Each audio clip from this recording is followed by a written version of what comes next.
भाई लोग नमस्कार। जी हाँ दोस्तों, खेसारी लाल यादव जी का फ़ैन होंगे तो हो जाइए तैयार, क्योंकि आप लोग के लिए खेसारी लाल यादव जी नया साल के गाने का पोस्टर को रिलीज़ कर दिया और इसके बाद जाकर बैक टू बैक एक से बढ़ के एक सॉन्ग आप लोग के लिए आ रहा है खेसारी लाल यादव जी का। तो जी हाँ दोस्तों, सुनने में आ रहा है एक और न्यू ईयर सॉन्ग का पोस्टर रिलीज़ किए जाएंगे आप लोग के बीच में, जो कि काफ़ी बेहतरीन होने वाला है।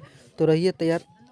खेसारी म्यूजिक वर्ल्ड पे टीजर आ गया है। फाइनल सॉन्ग जो है आप लोग को बहुत जल्दी देखने को मिल जाएगा। खेसारी लाल यादव और शिल्पी राज की आवाज़ में एक ठंडा स्पेशल सॉन्ग देखने को मिलेगा। तो आज का अपडेट में बस इतना ही था। मिलते हैं फिर से एक नए अपडेट के साथ में। अपना ख्याल रखिएगा और देखते रहिएगा Bhojpuri chip official YouTube channel, क्योंकि खेसारी लाल यादव जी से रिलेटेड कोई भी अपडेट आता है तो सबसे पहले आप लोग को देखने को मिलता है। तो आज का अपडेट में बस इतना ही। चैनल को सब्सक्राइब और वीडियो को लाइक कीजिए। मिलते हैं फिर से नेक्स्ट वीडियो।